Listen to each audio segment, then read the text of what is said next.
I'm a sucker for symmetry, so having, one vertex in the center and then radiating outward in a to the corners just seems more natural, I guess. So let's see. This is the positive and positive. So this is the upper right. Open GL coordinates are not inverted like screen coordinates on a canvas, which is probably going to screw me up a few times while we're doing this. But right, so I'm just starting at the top right, and then I'm going counterclockwise to create the triangle fan. And I don't know if I went clockwise, if everything would still be okay, but usually polygons that are front-facing in OpenGL are drawn in a counterclockwise winding order, so that's why I went counterclockwise, just to be safe. And you can notice I use send, pause, and neg, right? Just because, for me, I can easily double-click these and easily conceptualize what's going on here, whereas using floating point values like this instead, well, first of all, they're kind of hard to double-click, right? And then also, it's not as clear as what these mean, right? Because also the sign has to come along with them as well. So these values here, obviously I wrote them kind of weird, but these values here are not as obvious as, just these little tokens here. What else? So it looks like, okay, so that's our triangle vertex buffer object. And then let's see, okay, so we have to create a buffer. So that's like reserving the memory on the GPU. Bind buffer is a confusing name. It doesn't mean, I don't know, bind just seems weird. Bind basically means that that this variable is like currently selected in OpenGL, because OpenGL is a big state machine. So all bind means is, hey, when we do any other command that's related to buffers, like what kind of buffers? Okay, array buffers. If we do any other command that has something to do with an array buffer, then we are going to implicitly be talking about this try VBO. So then this next command right here, buffer data, is also talking about an array buffer, this array buffer, and here's the data we want to upload. This is the data on the CPU that we want to upload to the memory that's been reserved on the GPU, and this is a hint telling OpenGL that once we've uploaded it, we're not going to change it. Right, because it's just the triangles on screen that we're going to use to draw our rasterized graphics, right? So we're never going to move those triangles at all. That's why I put static draw. Right, so you'll notice on this line, 303, the try VBO is never referenced, but it's implicitly referenced because bind buffer basically means select a variable. All right, so we select this variable, and now whenever we're talking about array buffer, we mean this, right? So then when buffer data, the wording of OpenGL commands sometimes is more shorthand than I would like, but I mean, I like terse things, so it's just that you have to understand what they mean. So buffer data basically means upload data to GPU buffer. That's what this means, right? So, maybe if you were programming this, you would say that this is put buffer data, right? But anyway, so we're gonna put buffer data up into try VPO using this data right here, which is a try float 3 array, which we can go and show you where we made that. So I made it right here, and I made it out of this data here. So the GPU is going to be very specific about what bytes mean, so you need to be more strictly typed. So that's why we took this try array data and we used this constructor, the float32 array constructor, to format the data. To format the data exactly how it needs to be for the GPU, how the GPU is going to like it, and then put it into this variable, and then we upload that variable to the GPU.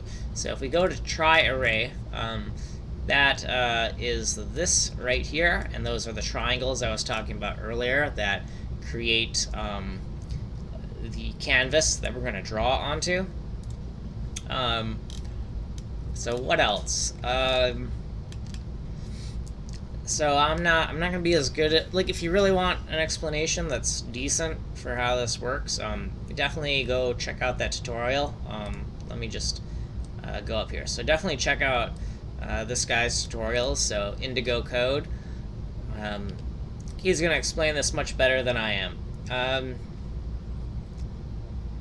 So here, I've been creating these scopes lately where I say any order, and the idea there is that sometimes you write statements in a linear order just because by the nature of existing on the screen, right, something has to come before something else, but maybe the order doesn't mean anything, so I just put things in scopes where it basically means that this statement could appear anywhere in any order within this scope. Same thing with this statement, and this statement, and this statement. So I'm trying to help make the code clearer for me to understand by trying to see which blocks of order are actually important and which blocks of order are just order because of the nature of writing code in a linear order.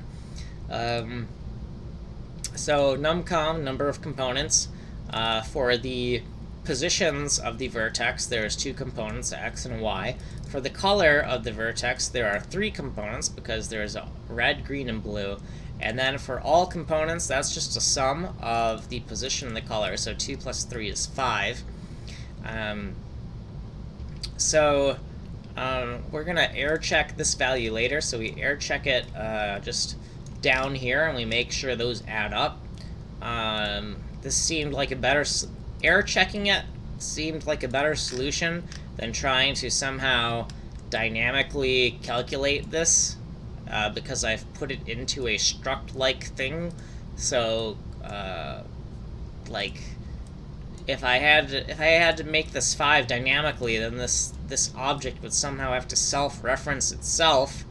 But it's just a struct type, so it doesn't have any member methods. So how are you going to do that? Well, then you're going to have to write a function to do that, and the function would take this and then have to look at both of these, add them up, and then put them there. And it's like, that's a lot of extra code, that's a lot of extra complexity, and then it's not going to even be friendly for, like, C code. So I'm like, okay, what's a simpler solution? Just error check it, right? You got to, as the programmer, you're going to have to manually add these up and then put that there, but it just seems like it might seem like a dirtier solution, but to me, I think it's a cleaner, more straightforward solution, right? If it doesn't add up, you should know exactly what's going wrong. Okay, so what next? So attrib pointers. What were these for?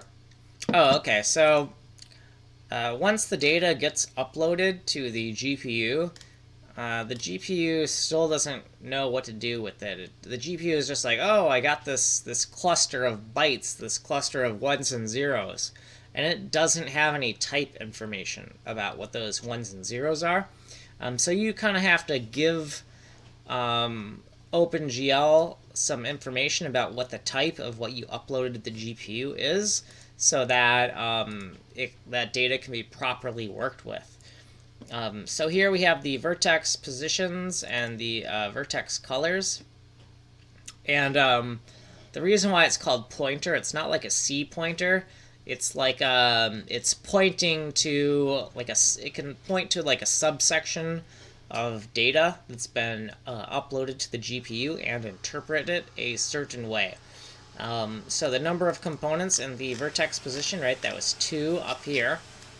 And then I believe we're gonna. This is how we're gonna know that the type of those bytes are floats. And I don't remember what the false was for. And then let's see right here. Well, I have the comment there. Entire vertex size, not just subcomponents. Oh yeah, so that was throwing me off. The entire size of the vertex, right, is 5, and then it's not just the size in components, it's the size in bytes. So you have to take the size of a float times all of the components to get the size of a single vertex in bytes. So I think the size of float is probably 4 bytes because it's a 32-bit value in OpenGL at least. And then I think double is like 64. So sorry, 64 is in 64 bits, but 8 bytes, right? And then normal 32-bit float is a 4-byte value, right? So this is probably 4, and then this was 5, right? So 5 times 4, 20, right?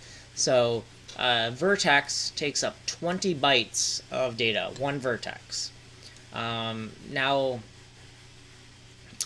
so this is to help. This is so OpenGL knows the stride to jump to the next vertex in the array of data, in that buffer of just raw binary data. The initial offset into the data is 0 because the vertexes start at the beginning. So if we go up, way up here, where are you? Okay, right here. In our array of data, we put the vertices first, so the first 2 slots are the vertice data, taking up 2 elements, and then we have the red, green, and blue part, right, the color. What else? So, same thing here is another call, but this time instead of the position, we're going to do the vertex color. And the information here is still going to be stored as a float. Once again, I don't know what the false does. Once again, same thing, entire vertex size. So the size is the size of oh god, I'm like in an infinite loop here. The size of a float times all of the components in one vertex gets the size in bytes of a vertex, which is the stride to get to the next element, right? Now, to get to the color, we need to skip over the position, right? Because position starts here as the first 2 elements. So when OpenGL is trying to read color, it needs to remember before it starts seeking through all of this data, it needs to start here. So because of that, that's why we have this initial offset calculated. And you need to do this offset in bytes, not in elements. So that's why I made a little note here, offset in bytes. So you get the size of a float, then you take the vertex position, right? Because the vertex position comes before the vertex color. So you can just use this value to get how far you need to go in to jump over it, right? So we're going to jump, so this might be a little confusing looking because I have vertex position here, but this is not the data for vertex position, this is the data for vertex color. We have vertex position here because we're going to jump over vertex position to start at the vertex color. Oh boy, what else? So for whatever reason, you need to enable any type of feature you're going to use. Vulkan does a similar thing, where you have to kind of pick from the menu of what you're going to use before you can use it. I believe the difference between Vulkan and OpenGL in that regard is that GL won't crash on you if you do this down here. But in Vulkan, anything you're going to use, you need to declare that you're going to use it before you do anything. So like before you do anything in Vulkan, you have to say up front, here are all the things I'm going to use, right? Because when Vulkan creates the context for you, when you get your logical device, which is kind of like a context, it comes kind of pre-configured with everything you said you're going to use, and if you try to use something you said you weren't going to need, it's not going to work out, right? Because it's highly optimized. So this might not be the best way to write optimized WebGL code, to have asking for the features that we're going to use at the end.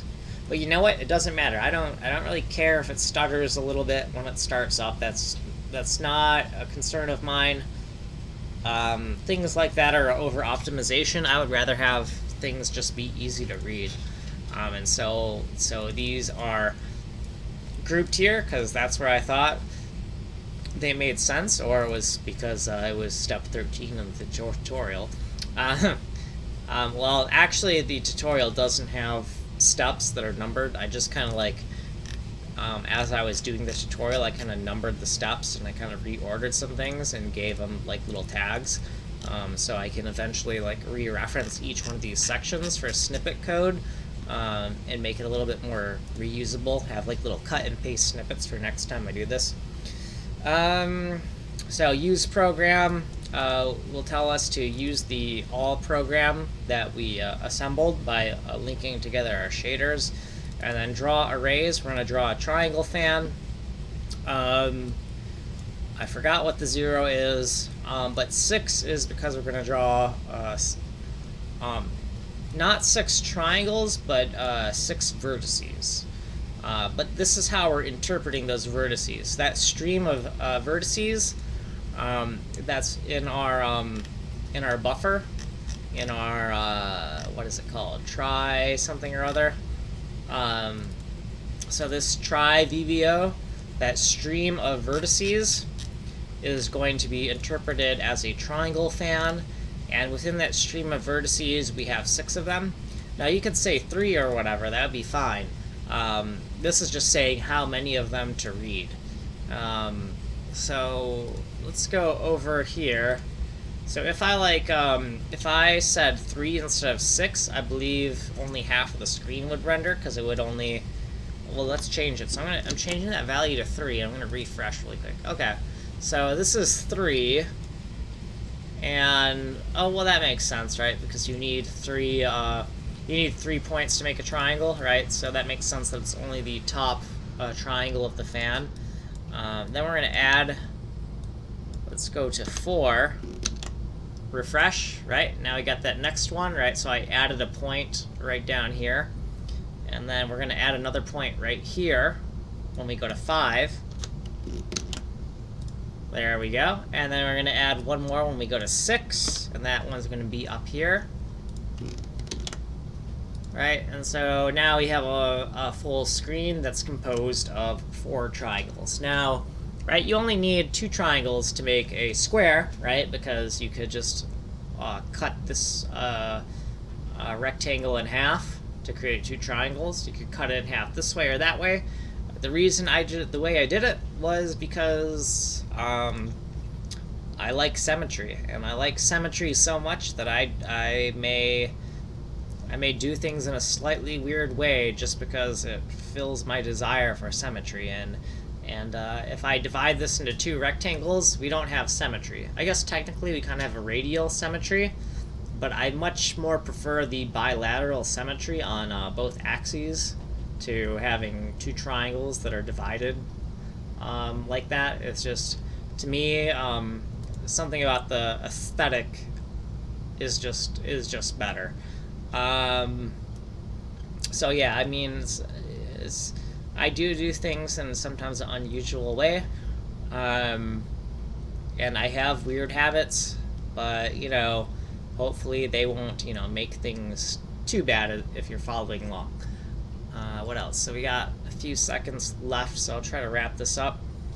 I'm going to stop the timer, though, because I don't want it ringing in my ear.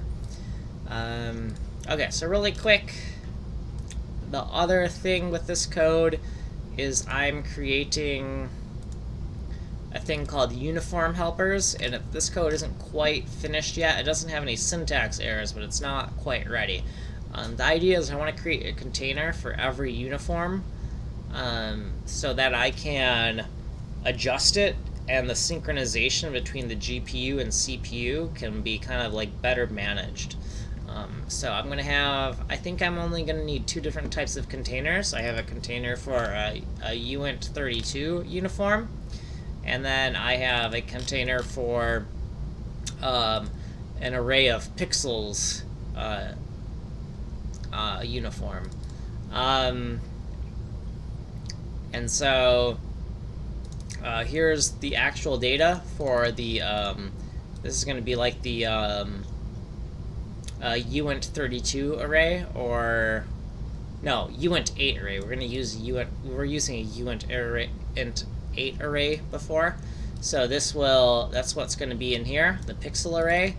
Here's the width and the height. So this is analogous to the map width and map height in the old code.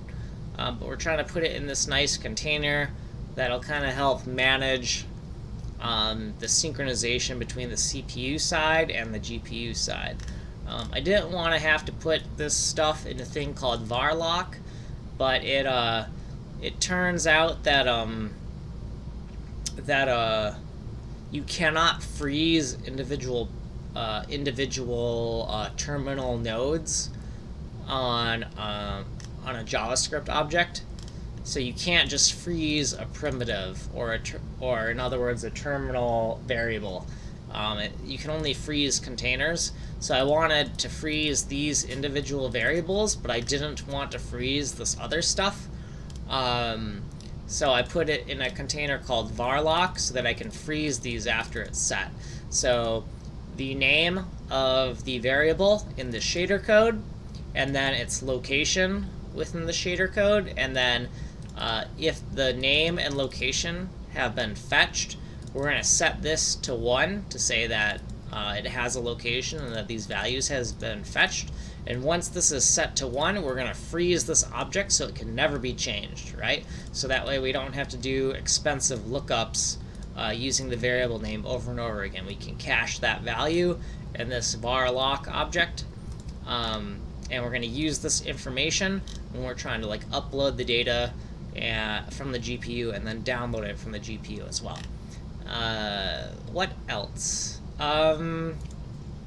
So same deal with the okay. So this is the bitmap container for synchronization between the GPU and CPU, and then up here we have the same deal, a little bit simpler, but same basic structure.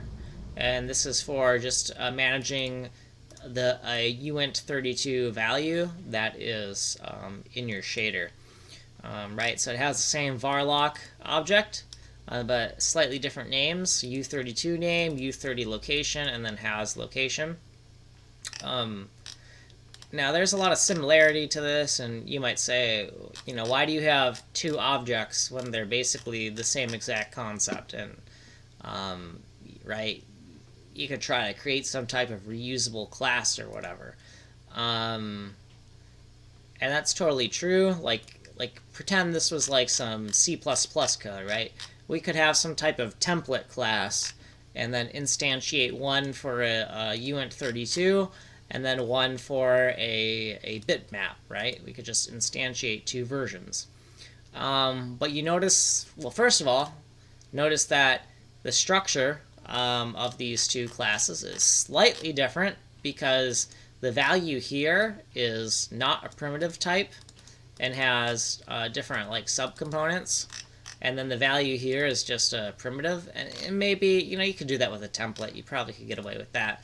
But then one other thing that you couldn't get away with the template, though, is that if you noticed, the names in this varlock container are different than the names in this varlock container, right? And I did that very intentionally so that if I see a U32 name I don't need to understand as much about its context to know what it applies to. I'm going to stop recording.